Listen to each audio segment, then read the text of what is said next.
દોસ્તો આગળ વધીએ પહેલાં સબસ્ક્રાઇબ બટન જરૂરથી દબાવો અને હા બેલ બટન પણ દબાવો જેથી દરેક વિડીયો જલ્દી મળી શકે.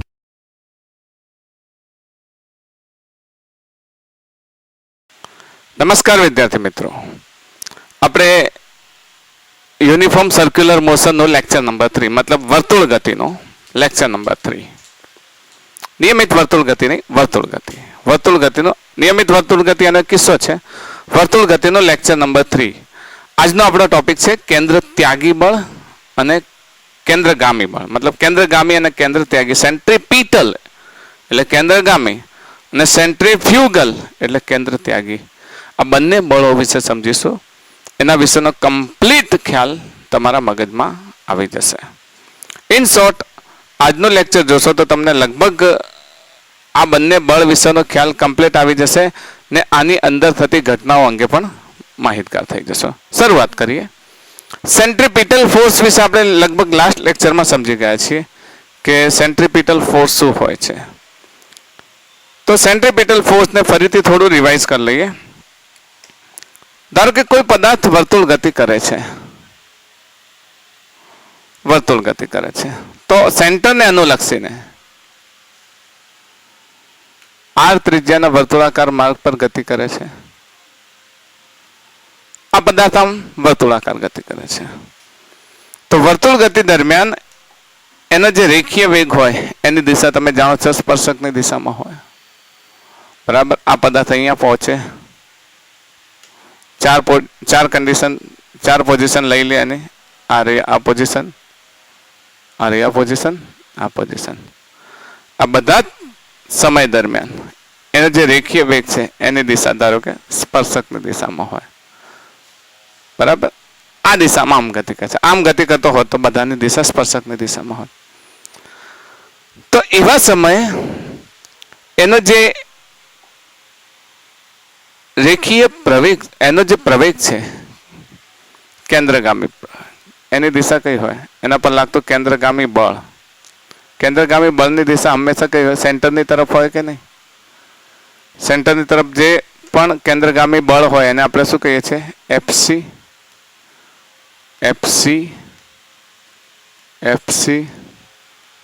આ પણ કહીશું એફસી. ઓકે. કેન્દ્રગામી બળની દિશા કઈ હોય? કેન્દ્ર તરફની દિશા હોય. આપણે ભણી ગયા છીએ. તો વર્તુળ ગતિ દરમિયાન આ બળ ઉદ્ભવવાનું કારણ શું છે? કારણ કે વર્તુળ ગતિ દરમિયાન પદાર્થ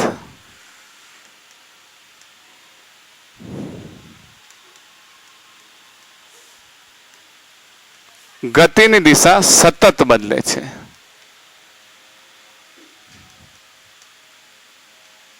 ગતિની દિશા સતત બદલે છે. સતત બદલે એટલે આમ તો સીધી રેખામાં નહીં પણ સતત એને ચેન્જ થાય. કારણ કે સીધી રેખા હોય તો એ સુરેખ પથ પર, પણ આ તો વર્તુળ ગતિ છે તો વર્તુળ ગતિ દરમિયાન અને એનો વેગ એ સ્પર્શકની દિશામાં હશે. હવે આ જે દિશા છે આ ડાયરેક્શન ચેન્જ થાય. આ દિશા બદલાવાના કારણે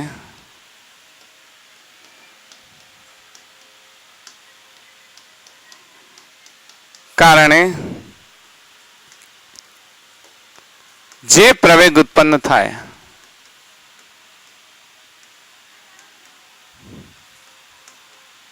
તેને કેન્દ્રગામી પ્રવેગ કહે છે.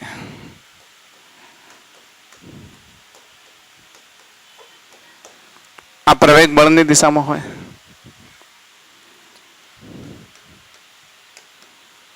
જેને અનુરૂપ બળ હોય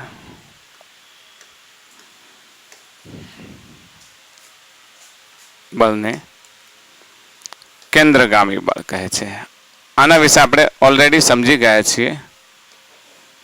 3 પ્રકારના બળ લીધા હતા ને એની અંદર આપણે સમજી ગયા છે. જેને અનુરૂપ બળને કેન્દ્રગામી બળ કહે છે. ઓકે. જેને આપણે સંકેતમાં શું દર્શાવીએ છીએ? એફસી. એફસી બરાબર mv² upon r અથવા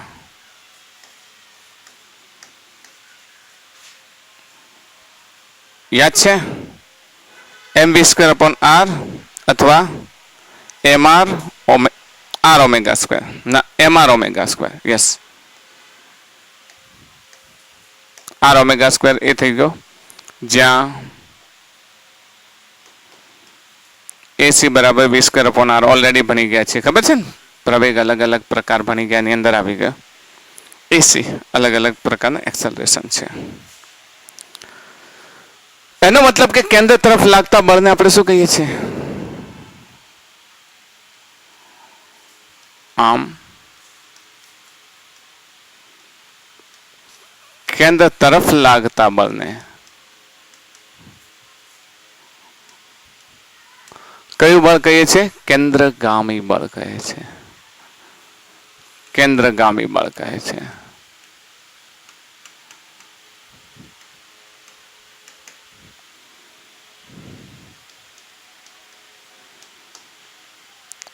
કેન્દ્રગામી બળ બધા ઝૂમ ઝૂમ ઝૂમ ઝૂમ ગતિ કરે છે તો એના કેન્દ્ર તરફ લાગતું જે બળ છે એને આપણે કહીએ છીએ કેન્દ્રગામી બળ. હવે આ કેન્દ્રગામી બળ એ કેન્દ્ર તરફ લાગે છે તો શું દરેક વર્તુળ ગતિ કરતા પદાર્થમાં કેન્દ્રગામી બળ હોય છે? કેન્દ્રગામી બળ શું છે તો એમ કહીએ ને તો કેન્દ્રગામી બળ જેવું બળ વાસ્તવમાં કોઈ છે જ નહીં. યાદ રાખો, ઇટ ઇઝ નોટ એક્ઝિસ્ટ. કેન્દ્રગામી બળ વાસ્તવમાં છે જ નહીં. આપણે શબ્દ લખીએ, વાસ્તવમાં કેન્દ્રગામી બળ હોતું જ નથી. આને ખાસ યાદ રાખજો. વાસ્તવમાં કેન્દ્રગામી બળ જેવું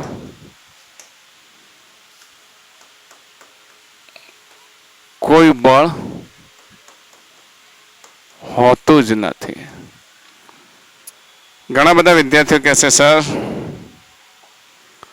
આખું ટાઇટલ તમે કેન્દ્રગામી બળનું લગાવો છો અને તમે આ લખો છો કે કેન્દ્રગામી બળ જેવું કોઈ બળ હોતું જ નથી. ટાઇટલ જ કેન્દ્રગામી બળ ભણાવો છો અને કે કેન્દ્રગામી બળ જેવું કોઈ બળ હોતું જ નથી. તો કે યસ, કેન્દ્રગામી બળ જેવું કોઈ બળ હોતું જ નથી. કારણ શું છે કે તમારા કેન્દ્રગામી બળ તરીકે ભાગ ભજવતું કોઈને કોઈ બળ હોય છે.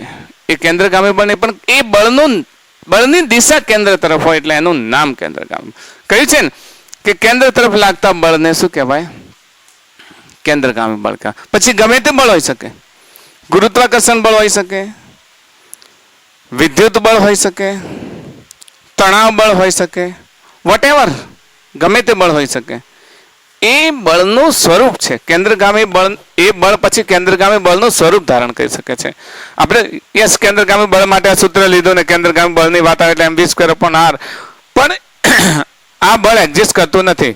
પણ એ કેન્દ્રગામી બળનો રોલ પ્લે કરવા માટે અલગ અલગ બળ હોય છે. આપણે ઉદાહરણ લઈએ કે દાખલા તરીકે તમને ખ્યાલ જ હશે, બહુ સાદામાં સાદું ઉદાહરણ લઈએ તો હાઇડ્રોજનની વાત કરીએ. હાઇડ્રોજનના H પરમાણુમાં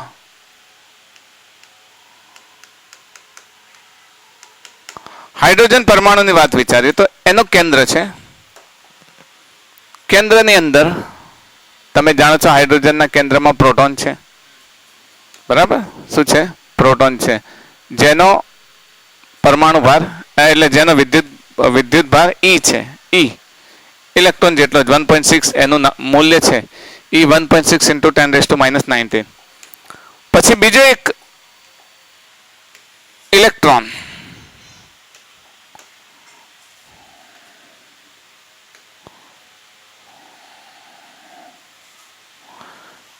લઈએ એની આસપાસ ફરે છે.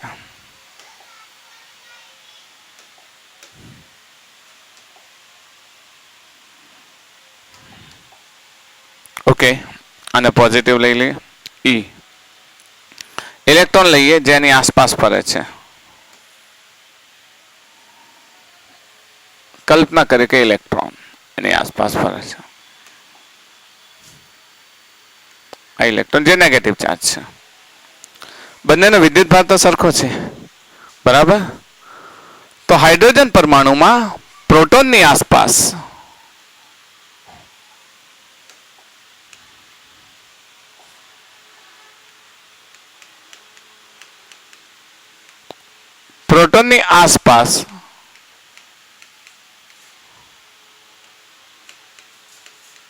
ફરતા ઇલેક્ટ્રોન પર લાગતું કેન્દ્રગામી બળ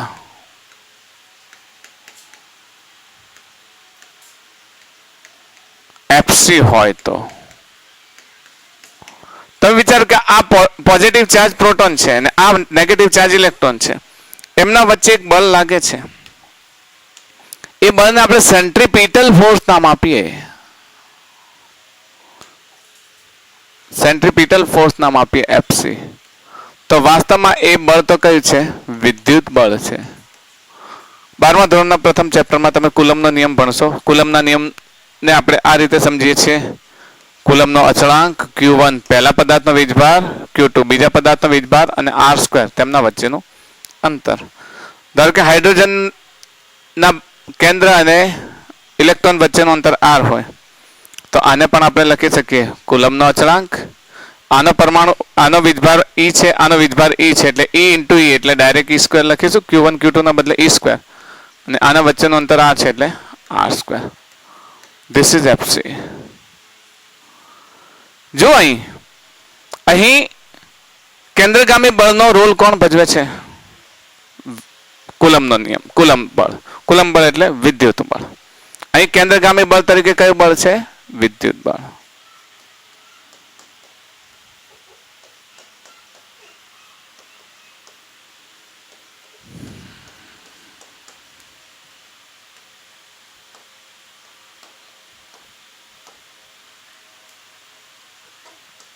ખ્યાલ આવે ને?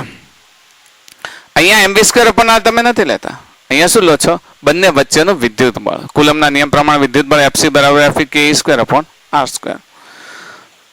તો કેન્દ્રગામી બળ વાસ્તવમાં હોતું જ નથી. તો શું હોય છે? તો કેન્દ્રગામી બળ હોતું નથી, પણ એનો રોલ પ્લે કરે છે અહીંયા આગળ સેન્ટ્રીપિટલ ફોર્સ, વિદ્યુત બળ. તો વિદ્યુત બળને યાદ રાખીશું આપણે. ઓકે, બીજું એક ઉદાહરણ લઈએ જેથી તમને વ્યવસ્થિત ખ્યાલ આવે. આપણે આપણા 11મા ધોરણનું જ ઉદાહરણ લઈએ. ગુરુત્વાકર્ષણ બળ. તમે લગભગ લો સ્ટાન્ડર્ડમાં પણ ભણી ગયા છો ગુરુત્વાકર્ષણ બળ. ગુરુત્વાકર્ષણ બળનું સૂત્ર તમે જાણો છો. Fg જો બે પદાર્થ હોય, એક m1 હોય, બીજો પદાર્થ m2 હોય, એમના વચ્ચેનું અંતર r હોય તો Fg Gm1m2/r². લાગે છે ને ગુરુત્વ બળ? જ્યાં G ને ગુરુત્વાકર્ષણનો સાર્વત્રિક અચળાંક કહે છે. તો આ જે કેન્દ્ર તરફ લાગે છે કેન્દ્રગામી બળ, અહીંયા ધારો કે કોઈ તમારી પાસે ગ્રહ છે. ઉદાહરણ લેવો તો આપણે આના દ્વારા પણ લઈ શકીએ. કોઈ મોટો ગ્રહ છે, એની આસપાસ એક નાનો ગ્રહ ફરે છે.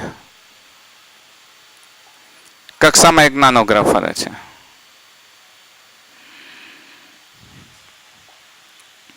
આપણે બંનેના દળ લઈએ. ના, દળની જરૂર નથી. બરાબર, સૂર્ય જ લઈએ. ચલો, સૂર્ય છે તો માસ ઓફ સન સૂર્યની આસપાસ ધારો કે આપણી પૃથ્વી ફરે છે તો માસ ઓફ અર્થ. ઓકે, અને એમના વચ્ચેનું અંતર અહીંયાથી અહીંયા સુધીનું ધારો કે r છે. તો પૃથ્વી સૂર્યની આસપાસ વર્તુળાકાર ગતિ કરે છે. વર્તુળાકાર ગતિ કરે છે તો આ પૃથ્વી પર સૂર્ય દ્વારા કેન્દ્ર તરફ બળ લાગશે તો જ ને. જો સૂર્યનું કેન્દ્ર બળ ના લાગતો તો વર્તુળાકાર ગતિ કરત જ નહીં, તો એ સીધી જતો રહે. વર્તુળાકાર ગતિ દરમિયાન પદાર્થ કેન્દ્ર તરફ સતત આકર્ષણ બળ અનુભવે, એટલે નિશ્ચિત અંતરે રહીને ફરે છે. સમજો, એ નિશ્ચિત અંતરે રહીને ફરે છે. અહીંયા પણ જે આકર્ષણ બળ છે એ આકર્ષણ બળ કયું છે? તો કે ગુરુત્વાકર્ષણ બળ. અહીંયા કયું બળ છે? હા, પૃથ્વી અને સૂર્ય વચ્ચે ગુરુત્વાકર્ષણ બળ લાગે છે. ગુરુત્વાકર્ષણ બળના કારણે જ તો અહીં જે કેન્દ્ર તરફ લાગતું બળ છે એને આપણે ગુરુત્વાકર્ષણ બળ કહીશું. લખી લઈએ. પૃથ્વી અને સૂર્ય વચ્ચે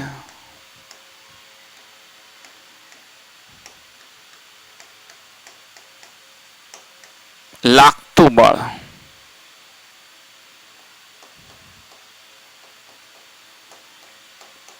ગુરુત્વાકર્ષણ બળ છે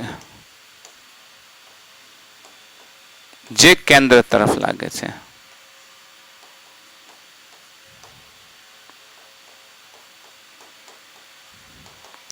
મતલબ હવે કેન્દ્ર તરફ લાગતું બળ Fg છે. તો હવે કેન્દ્રગામી બળનું સ્વરૂપ કોણ લઈ લેશે? ગુરુત્વાકર્ષણ બળ. સમજો, હવે કેન્દ્રગામી બળનું સ્વરૂપ કોણ લઈ લેશે? ગુરુત્વાકર્ષણ બળ. યાદ રહેશે Gm1 m2. અહીં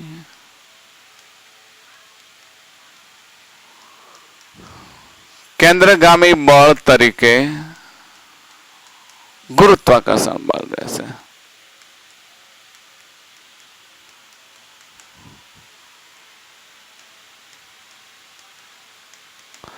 ફીલ કરો, અહીંયા કેન્દ્રગામી બળ હોતું નથી, પણ દરેક અલગ અલગ બળ છે ને બળનું સ્વરૂપ ધારણ કરે.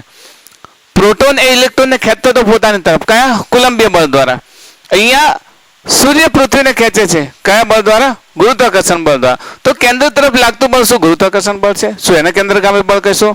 શું વિદ્યુત બળને કેન્દ્રગામી બળ કહીશું? નહીં. કેન્દ્રગામી બળ જેવું કોઈ બળ હોતું જ નથી, પણ વર્તુળ ગતિ કરતા પદાર્થમાં જે બળ કેન્દ્ર તરફ લાગે એ ઇલેક્ટ્રિકલ ફોર્સ હોય, ટેન્શન ફોર્સ હોય, ગ્રેવિટેશનલ ફોર્સ હોય, વોટએવર, ગમે તે પ્રકારનું બળ હોય, એ બળને આપણે કહીએ છીએ કેન્દ્રગામી બળ. એ અલગ અલગ સ્વરૂપે હોય છે. એટલે કેન્દ્રગામી બળનો જે ફોર્મ્યુલા આપણે mv²/r આપ્યો છે એ ખોટો છે એવું નથી કહેતો, પણ દરેક જગ્યાએ ઉપયોગ કરવાના બદલે કન્ડિશન જોઈ લો કે અહીંયા વિદ્યુત બળ છે, કેન્દ્રગામી બળ તરીકે ગુરુત્વાકર્ષણ બળ છે. જો ગુરુત્વાકર્ષણ બળ હોય તો Fg બરાબર અહીંયા શું થશે? Fg નું ફોર્મ્યુલા G માસ ઓફ સન બરાબર પૃથ્વી દ્વારા માસ ઓફ અર્થ કેપિટલ E લખીએ ને અપોન r². તો કેન્દ્રગામી બળ છે. તો અહીં કેન્દ્રગામી બળ તરીકે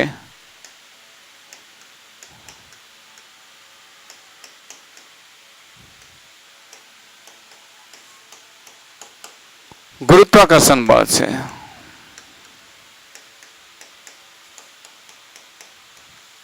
બળ ભાગ ભજવે છે. અહીં કેન્દ્રગામી બળ તરીકે કોણ ભાગ ભજવે છે? ગુરુત્વાકર્ષણ બળ ભાગ ભજવે છે.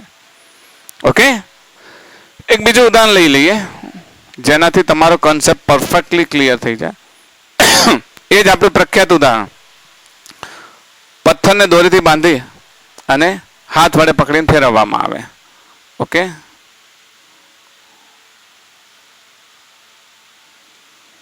અહીંયા આગળ પથ્થરને દોરીથી બાંધી દીધો. આપણે વર્તુળ બનાવી દઈએ.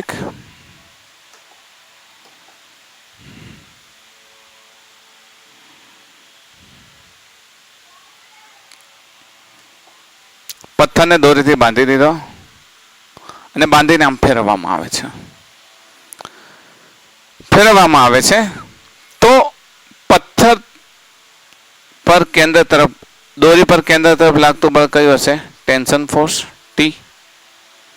પથ્થરનું દળ M છે, આ પથ્થર જે બાંધેલો છે એનું દળ M છે. તો આ વખતે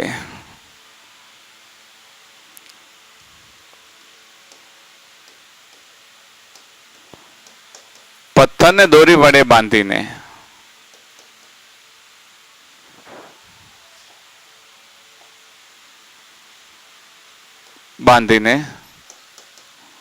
ફેરવતા લાગતું કેન્દ્રગામી બળ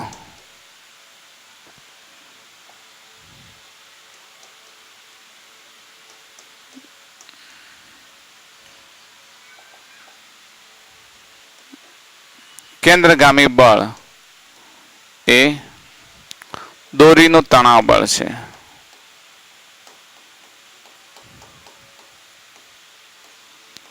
તમે કહો સર તણાવ બળનું સૂત્ર ખ્યાલ નથી. Okay, Fc = T. Fc નો ફોર્મ્યુલા શું છે? mv²/r અથવા તો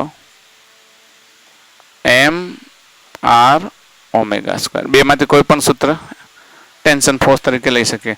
તો ટેન્શન ફોર્સનું સૂત્ર શું થશે? T equals to mv square upon R. એ તણાવ બળ જ છે, પણ એ કેવી રીતે વર્તે છે? કેન્દ્રગામી બળ તરીકે. તો તમારા મનમાં ખ્યાલ આવી ગયો છે કે આ વાક્ય લખવા પાછળનું કારણ શું છે? કે વાસ્તવમાં કેન્દ્રગામી બળ જો કોઈ બળ હોતું જ નથી, પણ વર્તુળ ગતિમાં કેન્દ્ર તરફ લાગતા કોઈ પણ બળને કેન્દ્રગામી બળ નામ આપી શકાય. એ વિદ્યુત બળ હોઈ શકે, ગુરુત્વાકર્ષણ બળ હોઈ શકે, ટેન્શન ફોર્સ હોઈ શકે.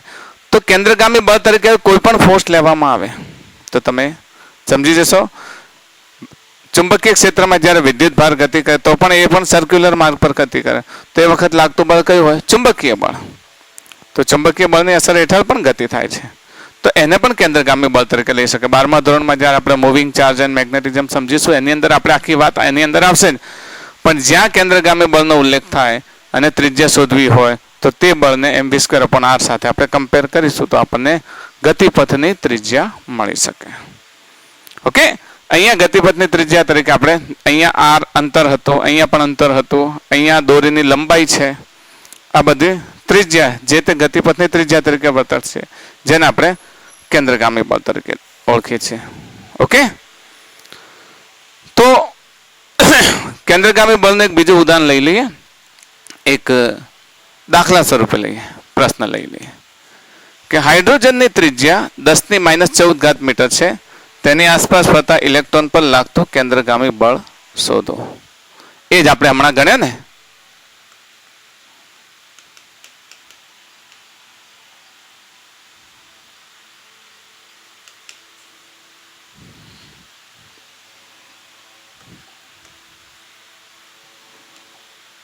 હાઇડ્રોજનમાં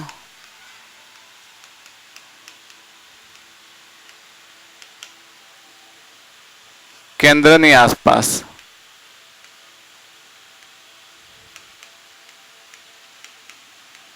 ફરતા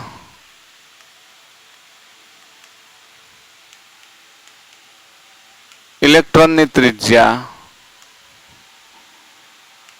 10⁻12 મીટર છે. તો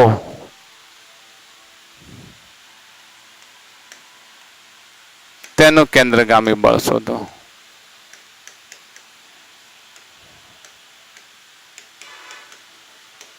ઇલેક્ટ્રોન પર લાગતું કેન્દ્રગામી બળ શોધો. હમણાં આપણે બનાવી દીધો, હાઇડ્રોજન બનાવીએ તો હાઇડ્રોજનના કેન્દ્રમાં શું છે? એ જ આપણો ઈ ચાર્જ એની આસપાસ ગતિ કરે છે.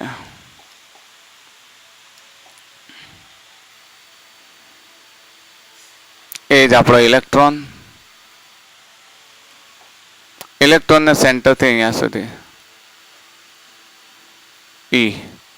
આ આર લઈએ તો આર બરાબર 10⁻12 મીટર. 10⁻12 મીટર આપણે જાણીએ છીએ.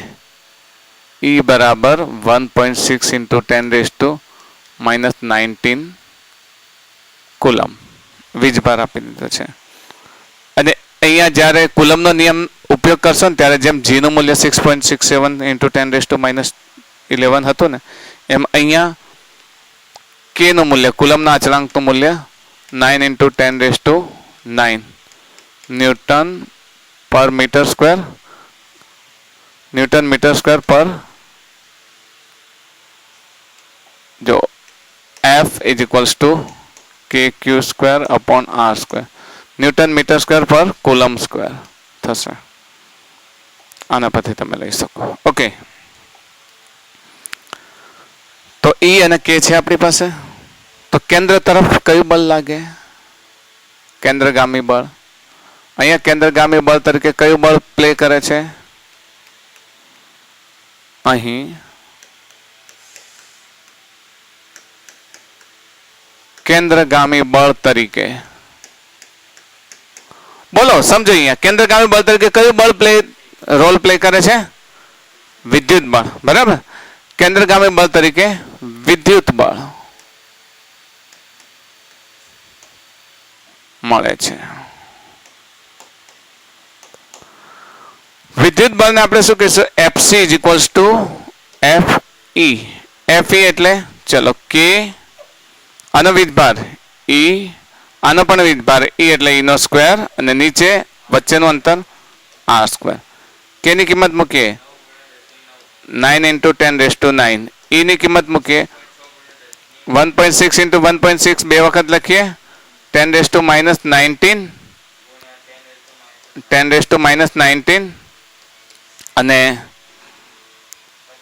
હા નીચે હા 10⁻−12 અને એનો સ્ક્વેર કરી દો, ચાલે ને? તો અહીંયા જો 1.6 × 1.6 × 9 ગુણાકાર કરીએ 1.6 × 1.6 2.56 × 9 9 18 એટલે 23.04 23.04 19 2 38 38 અને 10⁹ ઘાત અને 12 ઘાત 12 ઘાત ઉપર આવશે 10⁻12 ઘાત થઈ 10⁻12 ઘાત ઉપર આવશે ના 12 × 24 ઘાત થઈ 24 ઘાત ઉપર આવશે એટલે 33 ઘાત થઈ 33 પ્લસ થઈ સમજો 10⁹ ઘાત ને માઇનસ 12 × 24 24 ઉપર આવશે એટલે વત્તા 24 થશે અને ગુણાકારમાં 10⁻19 × 19 એટલે ઓછા 38 ઘાત થશે એટલે આપણને એફસી બરાબર 23.04 ગુણ્યા 10⁻38 માંથી 33 છે એટલે -5 ઘાત. એફસી ઇઝ ઇક્વલ્સ ટુ 2.304 એક ઘાત અહીંયા ઘટાડી તો -4 ન્યૂટન. તો અહીંયા કેન્દ્ર ત્યાગી બળ તરીકે કયા સૂત્રનો ઉપયોગ કર્યો આપણે? વિદ્યુત બળનો ઉપયોગ કર્યો. અહીંયા mv²/r ની જરૂર છે નહીં. તો તમે સમજી ગયા હવે કેન્દ્રગામી બળ તરીકે કયું બળ છે? તો વિદ્યુત બળ, ક્યારેક ગુરુત્વાકર્ષણ બળ, ક્યારેક તણાવ બળ, ક્યારેક ચુંબકીય બળ, અલગ અલગ બળ છે. કેન્દ્રગામી બળ કોઈ એક સિંગલ ફોર્સ નથી, એનું કોઈ ઇન્ડિવિજ્યુઅલ અસ્તિત્વ નથી, એનું કોઈ અલગ અસ્તિત્વ નથી. એ એક બળ છે. એ એવું બળ છે કે જે બળ ગતિ દરમિયાન કોઈ પણ સ્વરૂપે લાગતો હોય, વિદ્યુત સ્વરૂપે લાગે, ગુરુત્વાકર્ષણ બળ સ્વરૂપે લાગે. એટલે આ ખ્યાલ યાદ રાખજો, ફીલ તમને ખબર હોવી જોઈએ કે શું છે વાસ્તવમાં કેન્દ્રગામી બળ. ચલો હવે નેક્સ્ટ લઈએ કેન્દ્ર ત્યાગી બળ. કેન્દ્ર ત્યાગી બળ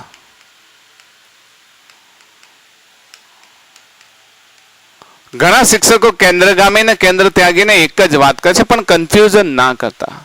ક્લિયર રાખજો મગજમાં, કેન્દ્રગામી બળ અને કેન્દ્ર ત્યાગી બળ એક નથી. મતલબ દિશા એની એક નથી, જુદી જુદી છે. વર્તુળ ગતિ દરમિયાન કેન્દ્ર ત્યાગી બળ પણ લાગે છે, જેને કહીએ છીએ આપણે સેન્ટ્રીફ્યુગલ ફોર્સ. સેન્ટ્રીપિટલ અને સેન્ટ્રીફ્યુગલ ફોર્સ. સેન્ટ્રીફ્યુગલ જેમ હું તમને કહું છું કે વર્તુળ ગતિ દરમિયાન કેન્દ્રગામી બળ લાગે, એમ વર્તુળ ગતિ દરમિયાન કેન્દ્ર ત્યાગી બળ પણ લાગે છે. એક્ઝામ્પલ આપો, તમે એક મોટી દોરીથી પથ્થર બાંધીને ફેરવો છો, પછી દોરીને જેમ જેમ ઢીલી છોડો છો એમ ત્રિજ્યા વધતી જાય. જેમ જેમ તમે ઢીલી છોડો એમ વર્તુળનો વ્યાસ વધતો જાય અથવા વર્તુળની ત્રિજ્યા વધતી જાય. તો કેમ પેલી તરફ જાય છે? બળ તો આપણે, હું સતત કહું છું કે કેન્દ્ર તરફ લાગે, તો ત્યાં બહાર કેમ જાય છે? તો યાદ રાખો, વર્તુળ ગતિ દરમિયાન કેન્દ્રગામી બળની બિલકુલ વિરુદ્ધ દિશામાં જે બળ લાગે એને કેન્દ્ર ત્યાગી બળ કહે છે. સમજો, કેન્દ્રગામી બળની બિલકુલ વિરુદ્ધ દિશામાં કોઈ પદાર્થ વર્તુળ ગતિ કરે છે, કોઈ પદાર્થ વર્તુળ ગતિ કરે છે,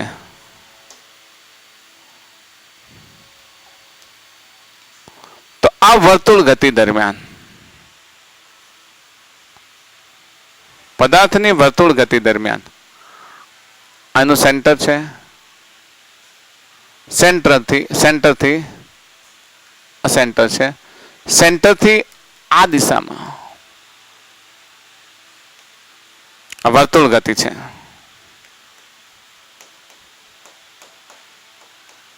આ દિશામાં એફસી બળ લાગે, એફસી બળ લાગે તો એની બિલકુલ વિપરીત દિશામાં જે બળ લાગે આ બળને શું કહીએ છે? કેન્દ્ર ત્યાગી બળ કહે છે. કેન્દ્ર ત્યાગી બળ કહે છે. જ્યારે પદાર્થ નિયમિત વર્તુળ ગતિ, જ્યારે પદાર્થ વર્તુળ ગતિ કરતો હોય અને એનો ગતિ માર્ગની ત્રિજ્યા વધતી ન હોય તો કેન્દ્ર ત્યાગી બળ અને કેન્દ્રગામી બળ સરખા હોય છે. તો જ એ પદાર્થ આ બંને બળ એકબીજાને સમતોલન આવશે તો જ આમ નહીં થાય. જો કેન્દ્ર ત્યાગી બળ વધશે તો કેન્દ્રગામી બળ વધશે તો ત્રિજ્યા ઘટશે, કેન્દ્ર ત્યાગી બળ વધશે તો ત્રિજ્યા વધશે. મેં ના કહી કે પથ્થર તમે ફેરવો છો પણ દોરીને ધીરે ધીરે તમે ઢીલી કરો છો તો બળ વધે છે, કારણ કે અંદરનું બળ ઘટે છે, તણાવ ઓછો થાય છે, એટલે કેન્દ્ર ત્યાગી બળ શું થશે? વધશે. ઇન શોર્ટ, કેન્દ્ર ત્યાગી બળ છે ને એ એક આભાસી બળ છે.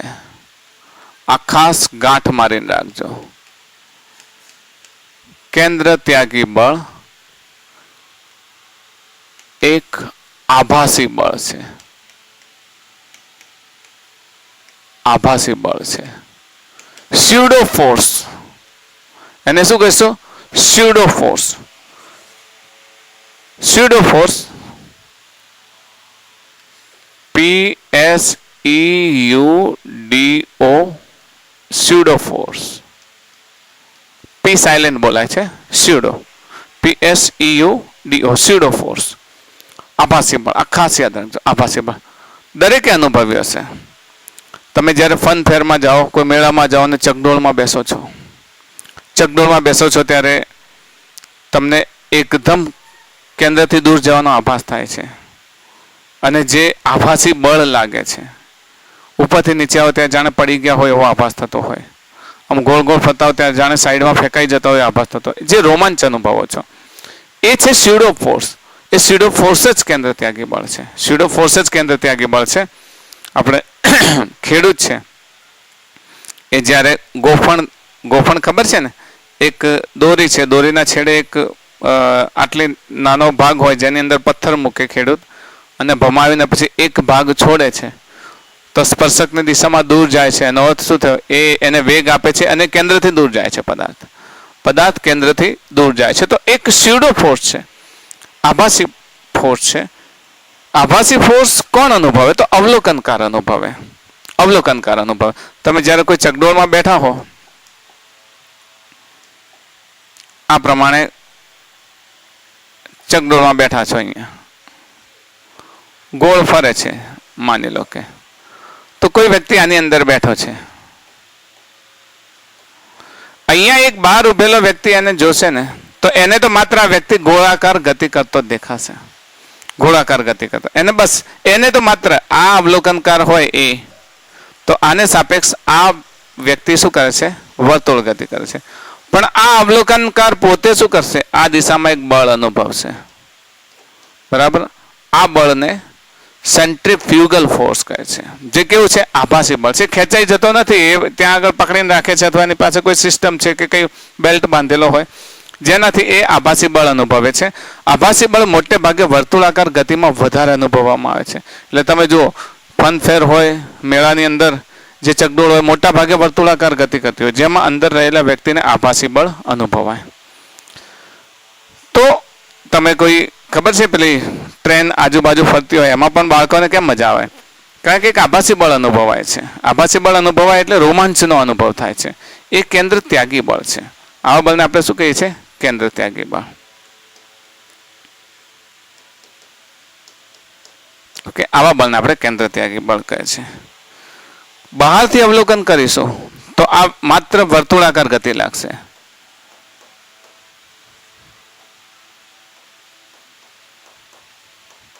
તો આ માત્ર એ જ કહેશે કે વર્તુળાકાર ગતિ થાય છે, ગતિ. પણ રોમાંચનો અનુભવ આ અવલોકનકાર કરશે. હવે આનું કારણ કહી દો. What is the reason for that? કેન્દ્ર ત્યાગી બળનું કારણ શું છે? તો આપણે ગતિશાસ્ત્રની શરૂઆતમાં નિર્દેશ પ્રેમની વાત કરી હતી.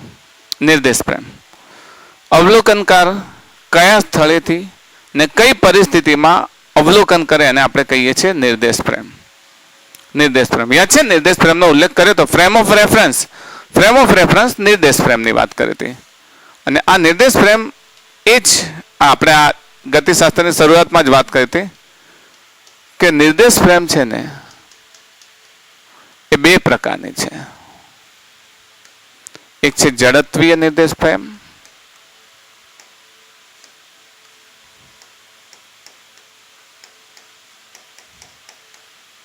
અને બીજી છે અજડત્વીય નિર્દેશ પ્રેમ.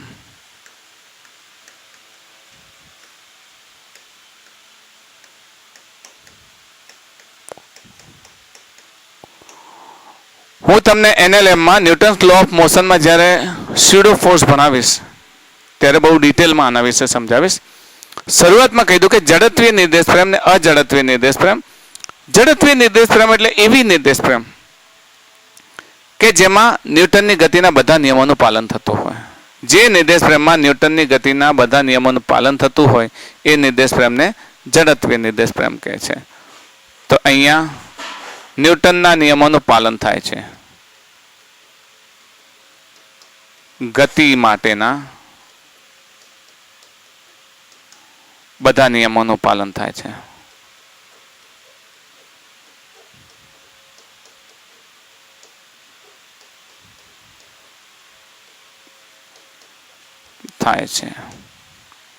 અજડત્વીય નિર્દેશ પ્રેમમાં ન્યૂટનના ગતિ માટેના નિયમોનું બધા નિયમોનું પાલન થતું નથી. ઓકે,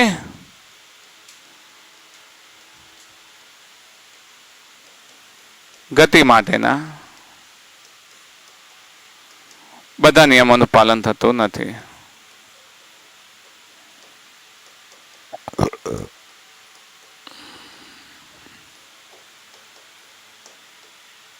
ને ન્યૂટનના ગતિ માટેના બધા નિયમોનું પાલન ન થાય તો આવી નિર્દેશ પ્રેમને અજડત્વીય નિર્દેશ પ્રેમ કહે છે. હવે પદાર્થ ગતિ કરે, આ ચકડોળ ગતિ કરે એ દરમિયાન આ જે વ્યક્તિ જે નિર્દેશ પ્રેમમાં રહેલો છે, આટલી ફ્રેમ ઓફ રેફરન્સ આ જે બોક્સમાં રહેલો છે એ બોક્સ અજડત્વીય નિર્દેશ પ્રેમ છે. એની અંદર ન્યૂટનના ગતિ માટેના નિયમોનું પાલન થતું નથી. તો અહીંયા એક આભાસી બળ ઉદ્ભવે, સ્યુડો ફોર્સ. જે સ્યુડો ફોર્સ ગતિ દરમિયાન બનેલી અજડત્વીય નિર્દેશ પ્રેમમાં ઉદ્ભવે એ સ્યુડો ફોર્સને કયું ફોર્સ કહેવાય? કેન્દ્ર ત્યાગી બળ. યાદ રહેશે કેન્દ્ર ત્યાગી બળ. કેમ અજડત્વીય નિર્દેશ પ્રેમ કહીએ છીએ? કારણ કે વર્તુળ ગતિ દરમિયાન જે નિર્દેશ પ્રેમમાં અવલોકનકાર છે એ નિર્દેશ પ્રેમ પોતે અજડત્વીય નિર્દેશ પ્રેમ તરીકે વર્તે છે. કારણ કે ગતિ કરે છે અને ગતિ કરે છે. અજડત્વીય નિર્દેશ પ્રેમ તરીકે વર્તે એટલે ન્યૂટનની ગતિના નિયમોનું પાલન થાય નહીં.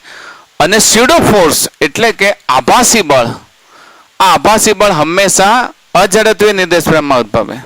ને અજડત્વીય નિર્દેશ પ્રેમ એ વર્તુળ ગતિ કરતા અવલોકનકારની અંદર જે સિસ્ટમમાં છે એ સિસ્ટમ, તો એ જે પણ આભાસી બળ અનુભવે એ બળ કેન્દ્રથી વિરુદ્ધ દિશામાં હોય.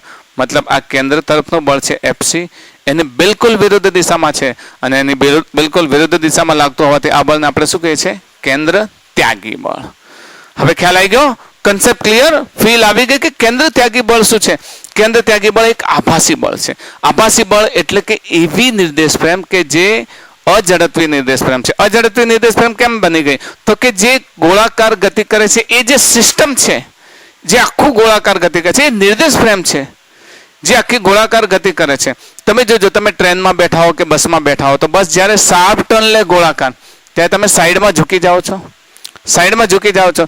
તો કેમ એ વખતે તમને બહારની તરફ બળ લાગ્યો? તો એ બળ છે કેન્દ્ર ત્યાગી બળ. કારણ કે બસ જેવી શાર્પ ટર્ન લે, સીધી રેખામાં ગતિ કરે છે, સુરેખ પથ પર ગતિ કરે છે અને અચળ વેગથી ગતિ કરે છે, તો એ વખતે બસ કેવી નિર્દેશ પ્રેમ હતી? જડત્વીય નિર્દેશ પ્રેમ.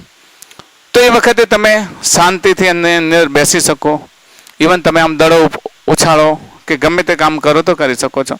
પણ અચાનક બસ શાર્પ ટર્ન લે છે કે તમારી ગાડી કે કોઈ પણ વસ્તુ શાર્પ ટર્ન લે છે, તો તો એ વખતે એ જે નિર્દેશ ફ્રેમ છે બસની અંદર રહેલા અવલોકનકારો બધા જ અઝડપીય નિર્દેશ ફ્રેમમાં આવી જાય છે. અઝડપીય નિર્દેશ ફ્રેમમાં આવે છે એટલે એમની પર એક આભાસી બળ લાગે છે. એ આભાસી બળ કેવું છે? કેન્દ્ર ત્યાગી બળ છે. આઈ થિંક કેન્દ્ર ત્યાગી બળનો કોન્સેપ્ટ તમારો ક્લિયર થઈ ગયો છે કે કેન્દ્ર ત્યાગી બળ શું છે. પણ એક વાત ખાસ યાદ રાખજો કે કેન્દ્રગામી બળના વડે જેટલા પણ ઉકેલ લાવી શકાય એ બધા જ ઉકેલ કેન્દ્ર ત્યાગી બળ વડે પણ લાવી શકાય. જેટલા પણ ઉકેલ કેન્દ્રગામી બળ વડે લાવી શકાય એટલા જ ઉકેલ કેન્દ્ર ત્યાગી બળ વળી એના કરતાં વિશેષ ઉકેલ જ્યારે તમે ફ્રિક્શન ભણશો, ઘર્ષણ બળ ભણશો, તો વર્તુળાકાર માર્ગ પર વાહન સરકી ન જાય એ માટે તેની ત્રિજ્યા અથવા એનો મહત્તમ વેગ કેવો હોવો જોઈએ એ અમુક એવા પ્રોબ્લેમ છે કે જેનો ઉકેલ માત્ર કેન્દ્ર ત્યાગી બળ સમજશો ત્યારે જ આવશે. તો કેન્દ્ર ત્યાગી બળનું ફિલિંગ આવી ગઈ? ખ્યાલ આવી ગયો? આપણે એક ઉદાહરણ લઈ લઈએ. આપણે એ જ આની જ વાત કરી લઈએ. અહીં આપણે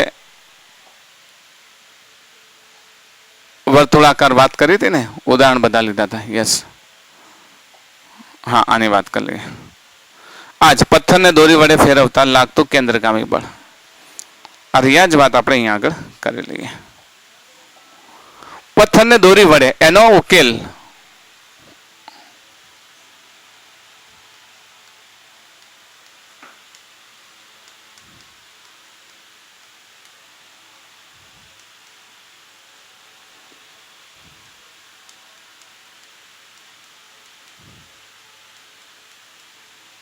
લાગતું કેન્દ્ર ત્યાગી બળ.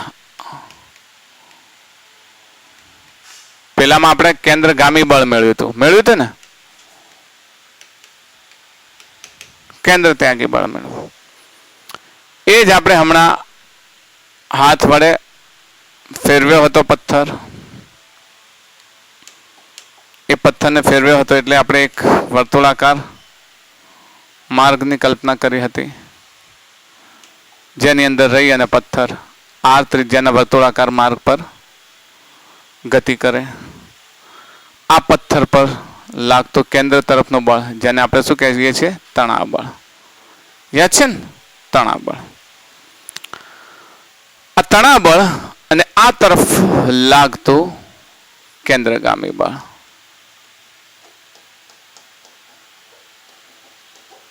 Centrifugal force.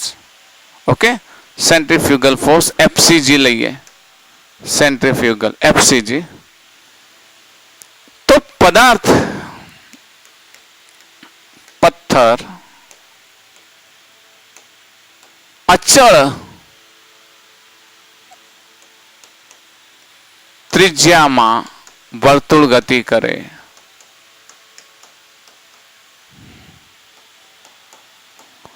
અહીંયા મતલબ અચલ ત્રિજ્યા એટલે આપણે જરાય દોરીને ઢીલી છોડતા નથી. આપણે એને ઢીલી છોડતા નથી. અચલ ત્રિજ્યામાં વર્તુળ ગતિ કરે ત્યારે કેન્દ્ર તરફ લાગતું બળ જેને આપણે કહીએ છીએ તણાવ બળ બરાબર કેન્દ્ર ત્યાગી બળ.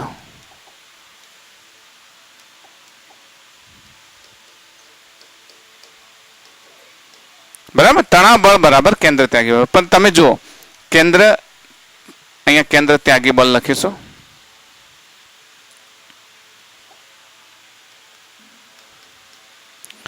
તો કેન્દ્ર ત્યાગી બળ ને તણાવ બળની દિશા વિરુદ્ધ છે એટલે કેન્દ્ર ત્યાગી બળને આપણે શું લખીશું? માઇનસ લખી દઈશું. જો આ દિશામાં છે ને આ દિશામાં છે, બંને સરખા થાય, દિશા ભલે વિરુદ્ધ, બંનેનું મૂલ્ય સરખું થાય ત્યારે તો અહીંયા તણાવ બળને આપણે પહેલામાં કઈ રીતે લીધું હતું? તો તમે કહેશો સર તણાવ બળને તો અમે FC તરીકે લીધું હતું. એ FC શું હતું? તો mv²/r તરીકે હતું ને. તો કેન્દ્ર ત્યાગી બળ એ વાસ્તવમાં શું થશે? mv²/,